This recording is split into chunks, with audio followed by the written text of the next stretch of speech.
आप गुस्सा क्यों नहीं होते, आपको क्रोध क्यों नहीं आता? इसका मतलब ये नहीं क्रोध नहीं आता, क्रोध भी दो प्रकार का होता है, एक इंटरनल, एक बाहर वाला। कुछ लोगों का दिख जाता, कुछ लोगों का दिखता नहीं। लेकिन बहुत हद तक हमने प्रयत्न किया कि हमें अपनी मुस्कुराहट भागने नहीं देना। अब आप पूछोगे हाउ पॉसिबल, वो कैसे पॉसिबल हुआ?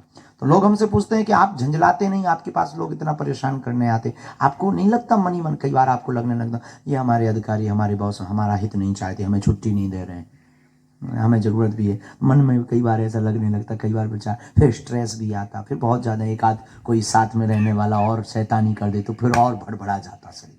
और कोई सच में अपने लिए हंस रहा हो दूर खड़ा, तो यही लगता है ये हमारे ऊपर हंस रहा है।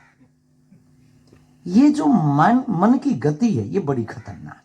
ये मन कई बार ऐसी चीजों को सत्य मान लेता है जो सत्य होती नहीं।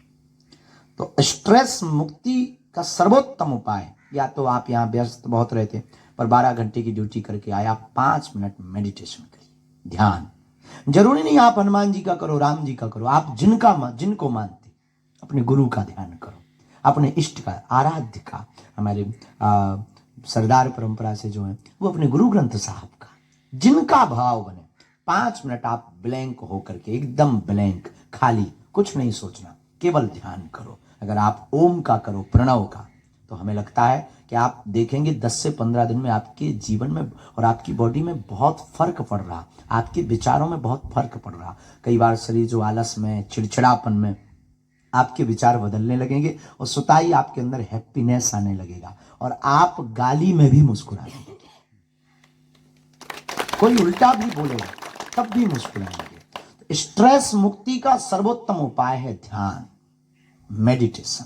5 मिनट, बहुत 1 घंटा नहीं, 2 घंटा नहीं, 5 मिनट ध्यान। और ध्यान का मतलब आंख बंद करना नहीं, ध्यान का मतलब हमारी मति जो कहती आंख खुले में ध्यान हो, बेहतरीन ध्यान।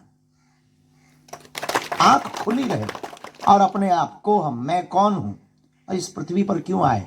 और आपका तो निर्णय फिक्स हो गया है कि आप इस पृथ्वी पर राष्ट्र हित के लिए आए और पूरे राष्ट्र की जिम्मेवारी आपके ऊपर है। और आप मुस्कुराएंगे, मेरे प्रियजनों, हमारे परिवार के सदस्यों, हमारा भारत मुस्कुराएगा। आप स्वस्थ रहेंगे, हमारा भारत स्वस्थ रहेगा। और आपका ब्रेन तेज चलेगा, हमारा भारत आने वाली हर बला से बच जाएगा। हमारे भारत में की जो सुरक्षा व्यवस्था आपके हाथ में, पूरा देश आपके कारण चैनी से सो रहा है। लेकिन आपका मुस्कुराते हुए रहना बहुत जरूरी। और हमने तो प्रण लिया है कि हम, अभी आपको बता भी रहे थे कैंप में जहाँ बैठे चाय पी रहे थे, हम प्रार्थना कर रहे थे कि एक बार हमारे साथ ऐसी घटना घटी तो हमारे जीवन में वो क्रांति हुई। हम अचानक से ट्रेन से जाना था, कहीं अचानक से जाना था, एक महात्मा का आदेश लगा कि आप आओ, ये अभी आओ।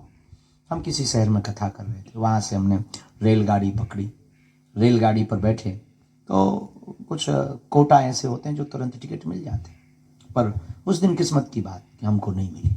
और यही कोई 1.5-2 साल पुरानी बात, और आज तक ऐसा हुआ नहीं, पर नहीं मिली टिकट तो नहीं मिली। पर एक ट्रेन आ रही थी जो दिल्ली जा रही थी, हम बैठ गए। लेकिन विचित्र बात हमने अपनी आंखों से देखी, अधिकारी भी हमारे साथ में, सुरक्षा के अधिकारी भी थे, सब बैठे। लेकिन जैसे ही डब्बा के लोगों को पता लगा कि बागेश्वर महाराज आए, आधा डब्बा खाली हो गया, सबने सीट दे दी।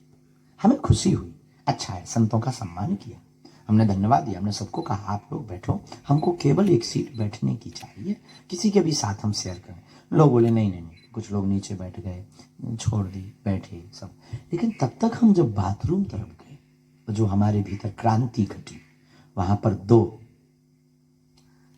राष्ट्र की सेवा करने वाले बीएसएफ के जवान बाथरूम के पास अखबार बिछाकर बैठे थे। तब हमारे मन को बहुत पीड़ा हुई कि यह देश कितना विचित्र है।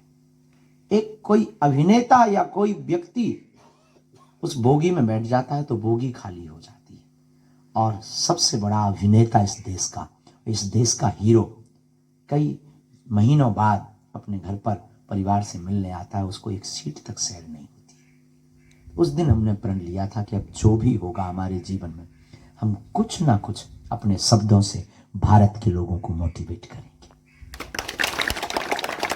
और हम आपसे प्रार्थना करना चाहेंगे, आप सबसे, कि आप मुस्कुराओ, मुस्कुराना ही जीवन। भगवान, अच्छा, आप पुराना जमाना आपको याद होगा, फोटो वाला कैमरा चलता था। अब आजकल तो सेल्फी चल गई, मुंह टेढ़ा करें जैसे लोकवा लग गया हो, फोटो खींच रही। पुराने ज़माने में कैमरा का ज़माना होता था, तो हमने कैमरे के ज़माने में एक अच्छी चीज़, बहुत ऑब्जर्व वाले आदमी हैं, हमने ऑब्जर्व किया, जब किसी की शादी होनी होती तो एक दिन पहले कैमरा वालों को बताना पड़ता था, देख भाई शादी के लिए लड़की वालों को फ़ोटो भेजनी है, कल टाइम पे आ जाना। तो दिन भर कैमरे वाले का इंतज़ार करते, 3-4 बार पाउडर लगा कर, थोड़ा बाल बाल ठीक करके, लड़की को थोड़ा गोरा बदन जाना चाहिए। कैमरा वाले के भी उन दिनों में बहुत साके पड़े थे, उनकी भी इज्जत बहुत बड़ी होती। वो आता था मस्ती से, फिर लेंस साफ करता था, फिर वो चाय पीता था, तो वो पूछता था फुल खींचूं या हाफ खींचूं। अरे भाई यार जल्दी कर, 3 बार पाउडर खत्म हो गया यार। तो उसके भी बहुत नखरे हुआ करते थे उस जमाने में कैमरा वाला, रील वाला कैमरा।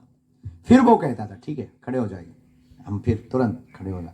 फिर वो कितना भी अनपढ़ गवार हो, वो अंग्रेजी का एक शब्द, प्लीज स्माइल। अनपढ़ गवार, हमारे गांव का छन्नू लाल आदमी, नाम उसका छन्नू लाल, अनपढ़, कभी स्कूल का मुंह नहीं देखा, लेकिन उसने कैमरा क्या खरीदा, प्लीज स्माइल बोलता था। और कभी वो अपना नाम नहीं लिख पाया ठीक से, वो प्लीज स्माइल बोलता था। वो हम लोग तुरंत, जैसे कैमरा वाला प्लीज स्माइल, हम लोग तुरंत दांत निकाल, बत्ती से बाहर, हम मुस्कुरा देते थे। अब वो तुरंत फोटो खींच देता था। फिर 2-3 दिन इंतजार करते थे, क्योंकि वो धुल कर आती थी। जब 2-3 दिन बाद फोटो आती थी, अपनी फोटो देखकर हम लोग हंसते थे, हो तेरी क्या गजब फोटो आई। विचार करिए, 1 सेकंड मुस्कुराने से जब चित्र अच्छा आ सकता है, जीवन भर मुस्कुराते रहिए, पूरी जिंदगी अच्छी आ सकती है।